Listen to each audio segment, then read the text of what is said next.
Baldoni's also mentioning Ryan Reynolds and Taylor Swift, superstars. What does the suit accuse them of Ryan Reynolds and Taylor Swift? Basically, Ryan Reynolds of being a bully, that he berated Justin Baldoni, that he accused him, how dare you fat shame my wife, which, by the way, was an interesting back and forth because Baldoni says I was never fat shaming Blake Lively. I have back issues. I had to lift her up in a scene. I was working with a trainer there. And also that, to the surprise of Baldoni and Sony executives, apparently Blake Lively admitted on the red carpet that he was the one who wrote a pivotal scene, the rooftop scene, for anybody who followed the movie or followed the book. It's a big no-no. You know, who actually writes these scenes? There's a lot, you know, that, and you're talking about the unions, you're talking about the Writers Guild. That's a problem. And when it came to Taylor Swift, the idea was that she and Ryan Reynolds were almost pressuring Justin Baldoni to accept Blake Lively's version of the script, her rewrites.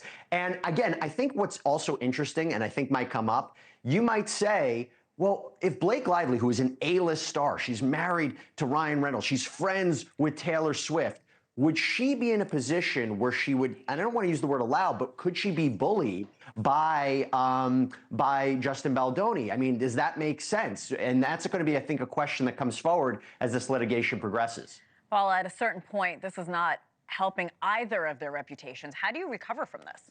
No, it's not. But I will say, I think at this point, Blake Lively's reputation is taking the biggest beating, if only because lots of video is coming up that she has done in the past. You know, one where she's mocking Leighton Meester, her Gossip Girl star, for, you know, having her mother be in jail, and said, what? It's a joke. It's not a joke.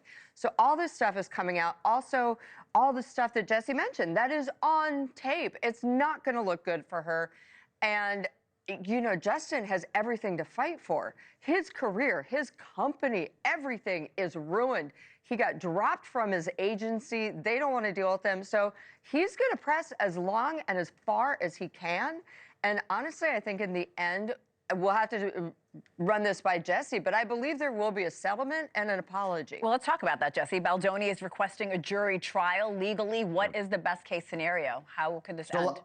So a lot of people are looking at this and saying, oh my gosh, Johnny Depp, Amber Heard 2.0. This is a federal case. There are going to be no cameras, right? So we're not going to be able to see this in real time. I think this is not only a legal battle, it's also a PR battle. The fact that he has reversed the narrative, he has put forward this complaint, that might be a win in and of itself.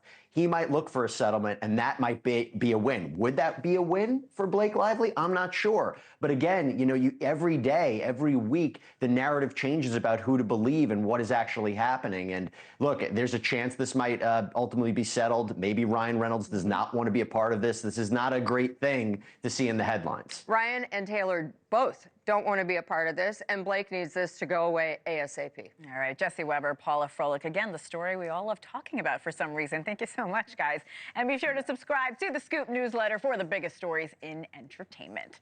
And thanks for watching. Go to joinnn.com to find NewsNation on your television provider. And don't forget to click the red subscribe button below to get more of NewsNation's fact-driven, unbiased coverage.